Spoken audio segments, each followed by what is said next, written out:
নমস্কার বন্ধুরা, SN cooking চ্যানেলে আপনাদের সকলকে জানাই স্বাগত। আজ আমি আপনাদের করে দেখাবো মটর পনিরের রেসিপি। এই রেসিপিটি করতে আমাদের কি উপকরণ লাগবে সেগুলি আমরা তাহলে দেখে নিই। নিয়ে নিয়েছি মটরশুঁটি, নিয়ে নিয়েছি পনির, দুটো মিডিয়াম সাইজের টমেটো পেস্ট করে নিয়েছি, দুটো মিডিয়াম সাইজের পেঁয়াজ আমি কুচি করে নিয়েছি, আর নিয়েছি জিরে গুঁড়ো 1 চা চামচ, ধনে গুঁড়ো 2 চা চামচ, 1 টেবিল চামচ লাল লঙ্কার গুঁড়ো, 1 টেবিল হলুদ গুঁড়ো, লবণ নিয়েছি স্বাদ মতন, দুটো শুকনো লঙ্কা আর জিরে নিয়েছি ফোড়নের জন্য, আর নিয়েছি কাঁচা লঙ্কা 4টে, 1 ইঞ্চি আদা ও 5-6 কোয়া রসুন একসঙ্গে বেটে পেস্ট করে নিয়েছি। এবার আমি গ্যাস ধরিয়ে কড়াই বসিয়ে এতে 1 কাপ জল দিয়ে দিয়েছিলাম, ওর মধ্যে সামান্য লবণ দিয়ে জলটা আমি একটি পাত্রে নামিয়ে নিয়েছি। এবার কড়াই আবার গরম করে তার মধ্যে আমি দিয়ে দিলাম 2 টেবিল চামচ সাদা তেল। তেলটাকে একটু নেড়ে চেড়ে দিচ্ছি। এবার আমি পনিরগুলোকে দিয়ে এর মধ্যে একটু লাল লাল করে ভেজে তুলে নেব। নেড়ে চেড়ে পনিরগুলোকে লাল লাল করে ভেজে নিয়ে ওই গরম যেই জলটা করলাম তার মধ্যে একটু ডুবিয়ে রাখবো, তাহলে পনিরটা খেতে সফট হবে। এবার আমি কড়াই গরম তেলের মধ্যে দিয়ে দিলাম দুটো শুকনো লঙ্কা ফোড়ন, এরপরে দিয়ে দেবো 1/2 টেবিল চামচ জিরে। জিরেটা একটু ভাজা ভাজা হয়ে গেলে এর মধ্যে আমি অ্যাড করে দেব কেটে রাখা পেঁয়াজের টুকরো। এবার পেঁয়াজগুলোকে দিয়ে আমি হালকা করে ভাজা ভাজা করে নেব।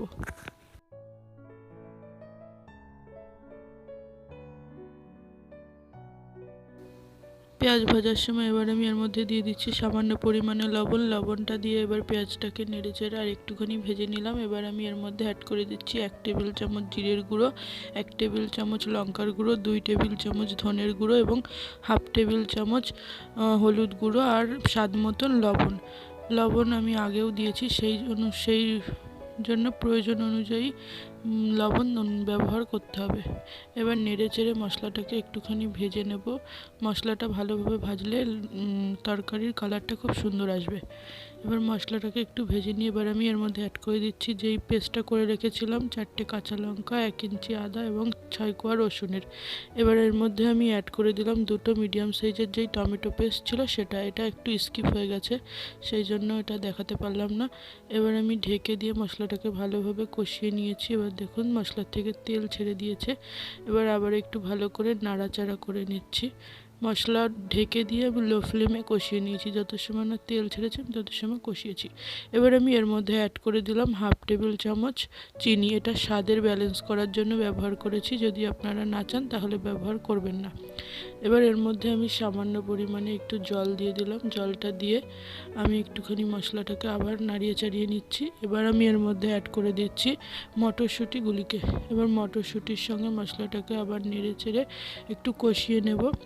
এবার ঢেকে দিয়ে মশলাটাকে আর মটরশুঁটিগুলিকে খানিকক্ষণ আমি ভালোভাবে কষাতে দেবো। এবার আমি ঢাকনাটা চাপা দিয়ে দিচ্ছি। রেসিপিটি দেখে যদি আপনাদের ভালো লাগে তাহলে লাইক, শেয়ার অ্যান্ড কমেন্ট করবেন এবং চ্যানেলটি সাবস্ক্রাইব করে পাশে থাকা বেল বাটনটি প্রেস করে অল নোটিফিকেশান অন করে দেবেন। তাতে করে আমার ভিডিও ছাড়া মাত্রই তার নোটিফিকেশান আপনাদের কাছে পৌঁছে যাবে। আমি আবার ঢাকনা খুলে মশলাটাকে কষানো হয়ে গেছে। এবার আমি এর মধ্যে দিয়ে দিচ্ছি যেই জলে ভেজানো পনিরটা ছিল, জলের মধ্যে কিন্তু লবণ ছিল, সেই অনুযায়ী আপনারা লবণটা ব্যবহার করবেন।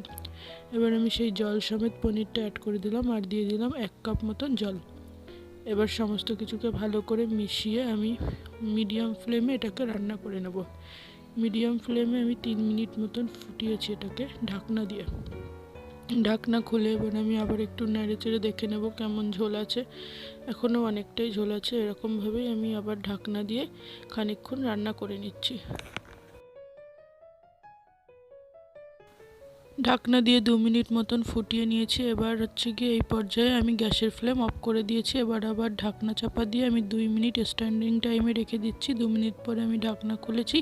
দেখুন তরকারিটা দেখতে কি সুন্দর হয়েছে। এবার একটি পাত্রে আমি এটিকে নামিয়ে নিয়েছি। তরকারিটা দেখতে অসাধারণ হয়েছে আর খেতেও সেই রকম ভালোই হয়েছিল।